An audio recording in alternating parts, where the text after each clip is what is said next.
New home sales crash as recession grips housing market. Hey everybody, welcome back to the channel. More bad news is coming out regarding the housing market. We are seeing some major slowdowns here. We are seeing sales just basically dump. People are not buying homes.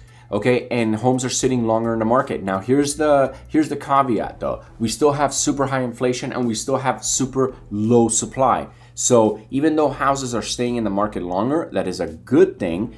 We are still way under. Right now, rent is sky high. I have no idea how people are doing it. But basically, cities like Miami, the rent is astronomical. Like landlords are saying, hey, we're raising the rent, up and down neighborhoods. It's happening everywhere, right? We have rent increases in the West Coast, on the Northeast. It's kind of nuts. Even in Texas, we're seeing huge rent increases.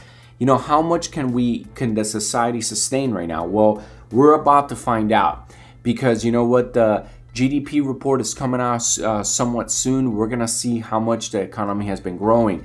Where's all this money going to, right? So we're paying more for milk, we're paying more for, regular products. Consumer spending is from what I'm seeing, is slowing down. People are kind of getting nervous. Now, the one thing that is holding everything together, is employment. We have really high employment right now, which is basically the glue right now. Now, how long can this glue keep everything, from falling apart? Here's the issue, is that inflation is a big deal. We're gonna see the feds keep raising interest rates until they can bring inflation down to the 2% levels. Right now, we're like between 8 and 9, and it is going to, it's gonna drag. I mean, inflation is not something that you could turn on and off just that easily. I mean, there's things that have to happen, and it's a long-term kind of play. So I don't expect inflation necessarily to drop 1 month to the next. I think it's going to drop over the next 1 year to 2 years. So what does that mean to you, right? What does that mean to us? Well, what it means is it's going to be more expensive to borrow. It's going to be harder to make money in the economy. Our margins are going to be low. Some companies are going to have to, basically change their outlook for the next few years. Items like jet skis, boats, toys, basically like adult toys, they're gonna have to adjust their projections, because I just don't think there's gonna be a huge market for items that are over $1,000. Like, let me give you an example. I've been seeing a lot of e-bikes, right? These e-bikes, now you can get an e-bike for fairly cheap. I was looking at these e-bikes, they're like $3,000. Okay, $3,000 for a bicycle, right? With a little, electric motor on it. So again, I think that's not gonna fly. Okay, I think that maybe they have to sell it for more only because they're selling so few, right? That could be another thing that happens. That's the kind of stuff that happens with inflation. So right now, unfortunately, people are not gonna have extra cash when most of their cash is going to basically rent, and just food. They don't have the extra cash to go buy, a dirt bike or something like that, or a bicycle, or go out, get a massage for all the ladies, or go out on a nice vacation, right? Everything is very expensive. Now, wait, there is a caveat, when it comes to vacation. Vacationing in the United States is becoming pretty expensive, right? But guess what's not that expensive? Vacationing in other countries, like in Europe. If you ever thought about going to Europe and checking that out, if you ever thought about maybe buying a second home in Europe, this would be the time to go. The euro and the dollar are basically about the same. What does that mean? Everything's going to be a lot cheaper. Remember, when you go to Europe, before it was like 1.5 to 1. So you would have to pay basically 50% more for the same stuff. So if a hotel here cost you $100, a hotel there was gonna cost you $150. So it just made traveling to Europe more expensive, but not right now. The dollar is really strong. So you can go there and kind of, get a good deal. Now, that is, one of those the good things about inflation and having the strong dollar, and the fact that they're having inflation much worse than us. But as a whole, guys, I think people are not traveling that much because people.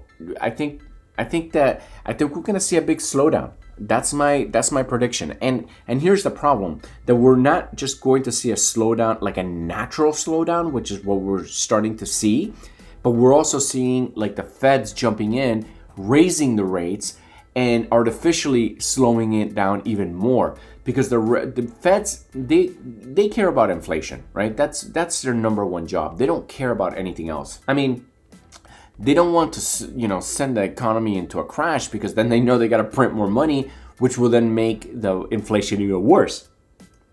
That's why they're in a very tough situation. They're like, how much can we raise the rates without triggering a recession? But I think regardless of whatever they do, naturally we are going through a slowdown period. Okay, you cannot shut down the economy for 2, 3, 4, 5 months during coronavirus. Around the world was even bigger, longer shutdowns. You can't expect that to not have an effect on us, in the future. And we're seeing that right now. And housing is unfortunately going to take a big hit. Housing is still fairly expensive.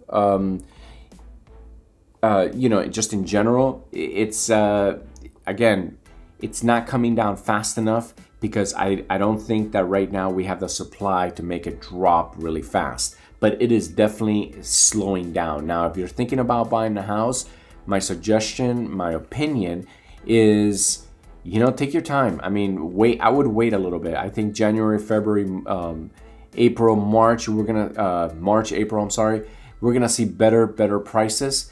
But as for right now, I think it's all about just relax, save a little bit more money, pay off your debt as much as you can, look more attractive to the banks when you look to get a loan, and just sit back and relax and start, doing research on where you want to live. I mean, there's a lot that goes into buying a house.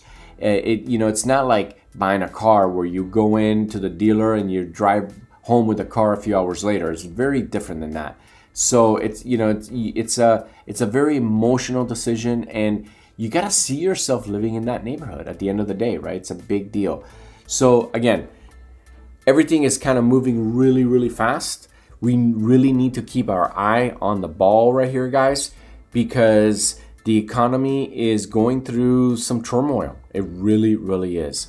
And I'm going to try to bring you the latest news. I'm going to try to bring you, the best articles that I find on the internet, and basically create overall, macro view of what's happening. And we'll go through this together. We're in it together, guys. Now, I just want to say a big thank you to everyone who's been watching my videos, supporting my channel, leaving comments, liking my videos. Thank you guys so much. It really does mean a lot to me. If you're new to my channel, if this is the first time watching my video and you like what I have to say, please don't forget to smash that subscribe button and go ahead and like and leave a comment. Again, thank you guys so much for watching. I love you guys, and I'll see you on the next video.